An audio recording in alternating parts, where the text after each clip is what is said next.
Bienvenue sur Africa 24 dans cette nouvelle édition du QG News. Au sommaire de l'actualité, 6e sommet ordinaire de la conférence internationale de la région des Grands Lacs. L'événement ouvre ses portes ce mardi à Luanda, capitale angolaise. La paix, la sécurité, la stabilité et la lutte contre le terrorisme sont au cœur de ces échanges. Face à la crise pétrolière, le président algérien Abdelaziz Bouteflika remanie son gouvernement. L'équipe gouvernementale d'Abdelmalek Sellal a notamment été modifiée ce samedi au poste clé des finances et de l'énergie dans un contexte économique difficile. Au Niger, la chefferie coutumière est un élément central de la décentralisation. Le chef traditionnel allie désormais son rôle de régulateur social à celui de relais de l'administration centrale. Une double étiquette qui n'est pas toujours bien perçue par les populations. L'avenir d'une communauté au sein de laquelle vivent aujourd'hui près de 300 millions d'êtres humains. Discuté ce mardi en Angola, la conférence internationale sur la région des Grands Lacs, ouverte ce 14 juin à Luanda, porte essentiellement sur la sécurité des pays de cette région en proie à des instabilités politico-militaires. Depuis quelques années, l'économie et la coopération entre les pays sont fragilisées. Les précisions à Didelat Mirabel-Bissou. À l'heure où l'Afrique est frappée par le terrorisme et l'instabilité politique dans certains pays, les chefs d'État de la région des Grands Lacs sont en conclave depuis ce mardi 14 juin 2016 à Luanda, en Angola. L'objectif du 6e sommet de cette région est d'échanger sur les enjeux sécuritaires pour assurer la stabilité face à la crise politico-militaire grandissante. L'Afrique en général et plus particulièrement l'Afrique centrale est considérée comme une zone de tension forte et récurrente. Il y a donc cet aspect de criminalité transfrontalière, cet aspect de sécurisation également de certaines zones, dont des zones minières, parce qu'on se rend compte que dans certains pays, ce sont les zones minières qui sont beaucoup plus affectées par ces différentes crises militaires-là. Les chefs d'État envisagent d'accélérer la mise en œuvre des accords signés dans les précédentes rencontres afin de matérialiser les attentes. L'instabilité sécuritaire dans la région des Grands Lacs interpelle les instances politiques, les forces de sécurité et de défense sur l'urgence de renforcer davantage la coopération. Il faudrait que les chefs d'État puissent se prononcer, arrêter des stratégies en vue de pouvoir assurer vraiment une véritable gouvernance sécuritaire. Il y a beaucoup d'enjeux, il y a beaucoup d'enjeux dont l'enjeu géostratégique, il y a aussi l'enjeu géopolitique également. Il faut voir pourquoi il y a cette détérioration de la sécurité. C'est parce que beaucoup plus de jeunes sans emploi sont mobilisés dans diverses forces paramilitaires ou informelles. 12 pays répondent présents à cette rencontre sur les défis sécuritaires de la région des Grands Lacs. Au menu des discussions, la situation sécuritaire au Burundi, en RDC, en Centrafrique et au Soudan du Sud. Plusieurs questions sont également évoquées, notamment l'examen des dossiers de candidature au poste de secrétaire exécutif de l'organisation. Les chefs d'État souhaitent au sortir de cette rencontre de Luanda accélérer l'action sécuritaire de la région des Grands Lacs et assurer la stabilité des populations. Nous avons la capacité de mener une guerre totale contre l'Érythrée, mais nous ne voulons pas le faire. C'est ce qu'a affirmé mardi le porte-parole du gouvernement éthiopien, Getachew Reda.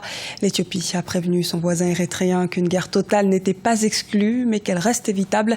Rappelons que les combats que les deux pays s'accusent mutuellement d'avoir déclenchés ont impliqué des tirs d'artillerie lourde de chaque côté de la frontière dimanche. Depuis les accords de paix signés en 2000, l'Éthiopie et l'Érythrée se surveillent de près le long de la frontière lourdement fortifiée où des affrontements de faible intensité sont régulièrement observés. Un nouveau gouvernement algérien face aux difficultés économiques. Alors que la diminution des recettes tirées du pétrole et du gaz pèse sur les finances de l'État, le président Abdelaziz Bouteflika a notamment remanié les ministères de l'énergie et des finances. À décryptage de cette annonce avec Paul de Singui. Le décret était attendu depuis plusieurs semaines en Algérie. Il a finalement été rendu public le 11 juin 2016, portant remaniement du gouvernement. C'est le 3e remaniement ministériel depuis la réélection du président Abdelaziz Bouteflika en 2014. Le président Bouteflika, dans ce remaniement partiel du gouvernement, a plutôt choisi des techniciens, plus de techniciens que des politiques. Parce qu'on a par exemple un ingénieur qui s'appelle Martassim Boudiaf, qui va donc diriger le ministère délégué à l'économie numérique et également au nouveau système financier sous l'égide du ministère des Finances. Nous avons aussi un technicien et un enfant du secteur qui est Nourdin Boutarfa, qui était l'ancien directeur général de l'entreprise Sonalgaz, l'entreprise qui assure la distribution de l'électricité et du gaz, qui va s'occuper du ministère de l'énergie, qui connaît parfaitement le secteur de l'énergie. On a un peu dépolitisé quelque peu le gouvernement dans son côté, dans son segment économique pour ramener des techniciens. Près de 10 portefeuilles sont concernés par ce remaniement ministériel. Il touche entre autres plusieurs postes clés, parmi lesquels le ministère des Finances et celui de l'énergie. Ces changements interviennent dans un contexte économique morose en Algérie. L'objectif assigné à la nouvelle équipe est donc clair, relancer l'économie algérienne touchée par la chute des cours du pétrole. Les nouveaux ministres sont attendus sur le terrain économique principalement. Il faut relancer l'appareil de production industrielle et agricole, relancer les secteurs des services, limiter les déperditions plutôt de l'argent public, limiter aussi le gaspillage, avoir une politique d'austérité à moyen et à court terme et permettre aussi une économie qui permet aussi d'avoir des postes d'emploi pour les jeunes, avoir une vision d'avenir sur la consommation d'énergie, sur la consommation de l'eau et aussi maintenir les équilibres sociaux, parce qu'il ne s'agit pas aussi d'aller dans une économie libérale où on laisse de côté les couches les plus défavorisées. Donc il y a énormément d'enjeux, des enjeux sociaux, des enjeux économiques, des enjeux financiers et commerciaux. Le nouveau gouvernement a également reçu pour mission de résoudre la crise que connaît le secteur de l'énergie en Algérie. Un secteur qui assure 60% du budget annuel du pays, mais qui connaît actuellement une baisse de la production et un ralentissement des investissements étrangers. Conférence de presse des avocats d'Hissène Habré. La défense de l'ancien président tchadien qui a refusé de plaider continue de marteler que les chambres africaines extraordinaires n'ont aucune légitimité. Ils avancent notamment que l'un des juges, Hamadi Diouf, ne présentait pas les conditions pour siéger. Ces derniers estiment donc que la condamnation à la prison à perpétuité est illégale et qu'Hissène Habré est en détention arbitraire. Une accusation que rejette la Cour. Pour le porte-parole des chambres africaines extraordinaires, Marcel Mendy, le juge Hamadi Diouf était au contraire tout à fait légitime pour intégrer la juridiction. Au Niger, la chefferie coutumière est un élément central de la décentralisation. Dans un contexte de développement inclusif et participatif, le chef traditionnel, au-delà de son rôle de régulateur social, est devenu un maillon de l'administration centrale. Une cohabitation d'identité qui n'est pas toujours bien perçue par les populations. Ces dernières estiment que le politique prend le dessus sur les prérogatives du chef coutumier. Idelatim Mirabel-Bissou. Au Niger, la chefferie coutumière est au cœur du processus de décentralisation. Après les indépendances en Afrique, la chefferie traditionnelle, même si elle est restée dans son rôle de régulateur social, a commencé à voir le politique prendre le dessus. La globalisation a peu à peu conduit à l'acculturation.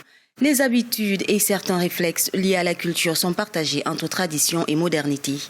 Des années 1990 à nos jours, le statut de la chefferie a connu plusieurs évolutions au Niger, surtout avec la décentralisation. Depuis qu'on a lancé l'idée de la décentralisation, nous avons été toujours impliqués. Et pour la mise en application de ces textes, pour voir un peu ce qui se passe chez les voisins, le gouvernement nous a envoyé en mission dans les différents pays qui nous entourent. Au Niger, la décentralisation a changé les habitudes et les réflexes des chefs traditionnels. Le cadre législatif de cette réforme administrative est basé sur le transfert des pouvoirs de décision de l'État central au niveau local. Les chefs traditionnels n'accompagnent pas la décentralisation. Mais les chefs traditionnels sont progressivement en train d'être dépouillés de leurs prérogatives par la décentralisation. Les chefs, il faut qu'ils restent chefs. Parce que toutes les administrations que nous avons aujourd'hui, c'est des gens qui arrivent à travers des partis politiques. Donc ça veut dire que le chef, il est toujours là. Quel que soit le régime qui arrive, il doit collaborer avec les chefs.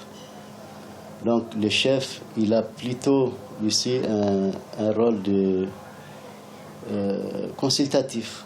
C'est-à-dire celui qui arrive doit le consulter parce que c'est lui qui est le dépositaire de la tradition, de la culture au niveau de la circonscription. Au Niger, comme dans la plupart des pays d'Afrique, la chefferie traditionnelle a toujours joué un rôle de régulateur social. De nos jours, le chef traditionnel est partagé entre administration traditionnelle et centrale.